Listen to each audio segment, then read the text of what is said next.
দুর্দান্ত স্বাদের একটি ভর্তা রেসিপি আপনাদের সাথে আজ শেয়ার করব। আশা করি রেসিপিটি আপনাদের কাছে ভালো লাগবে। করলা আর মিষ্টি আলু দিয়ে এমন ভর্তা কি কখনো তৈরি করে খেয়েছেন? নিশ্চয়ই না। না করে খেয়ে থাকলে আমার এই রেসিপিটি ফলো করে একবার বানিয়ে খেয়ে দেখুন। গরম ভাত এমনকি খিচুড়ির সঙ্গে এই ভর্তাটি অসাধারণ। তাহলে ভিউয়ার্স, চলুন আর কথা না বাড়িয়ে রেসিপিটি শুরু করা যাক। প্রথমেই আমি কয়েকটি করলা আর মিষ্টি আলু নিয়ে নিলাম। এই করলাগুলোকে এইভাবে কেটে নিচ্ছি, পিস পিস করে টুকরো করে নিলাম। ভিতরের যেই বিচিগুলো আছে সেগুলো ফেলে দিব। মিষ্টি আলুর খোসাগুলো ছাড়িয়ে এভাবে আমি করলার মতো পিস করে নেব। দেখুন, এভাবে আমি করলার মতো পিস করে নিলাম।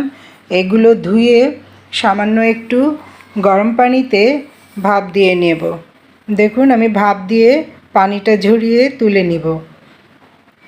পানি ঝরানো হয়ে এলে এগুলোকে সরিষার তেলে ভেজে নেব।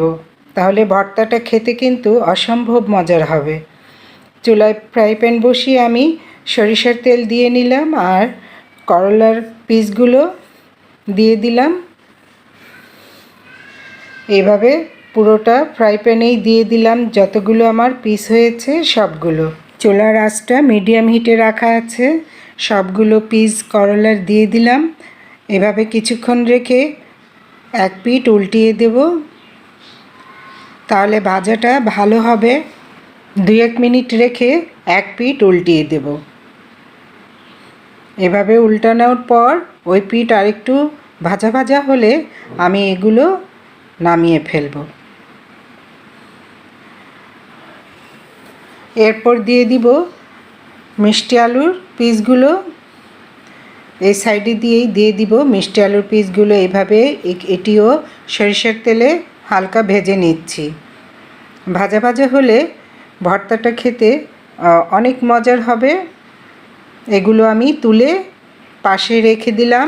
এই ভর্তাতে যদি 2-3টি চিংড়ি মাছ দেওয়া যায় তাহলে কিন্তু এই ভর্তার স্বাদ দ্বিগুণ বেড়ে যাবে। আমি 3 পিস চিংড়ি মাছ নিয়ে নিলাম হলুদ লবণ মাখিয়ে, আর দিয়ে দিয়েছি রসুনের কোয়া 5-6টি, মরিচ দিয়ে দিলাম শুকনো মরিচ 2টি, আর দিয়ে দিচ্ছি পেঁয়াজ কুচি। ঝালটা একটু বেশি পরিমাণে খেতে চাইলে কাঁচামরিচও দিতে পারেন। আমি 2টি কাঁচামরিচও দিয়ে দিলাম। এইভাবে নেড়েচেড়ে একটু ভালোভাবে ভেজে নেব। আমার ভাজা হয়ে গেছে, এবার তুলে নেব।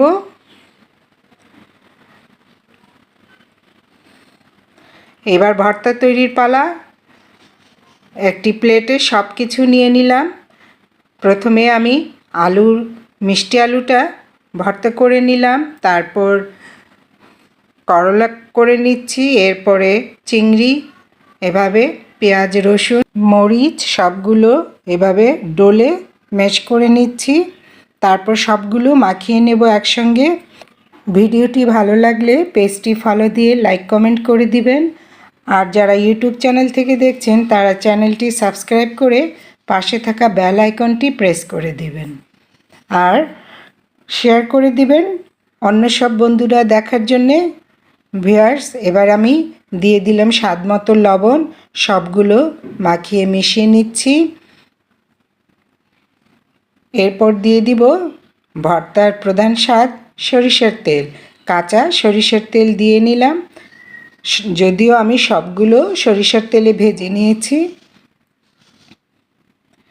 ব্যাস, এইভাবে আমার ভর্তাটা তৈরি হয়ে গেল ভিউয়ার্স।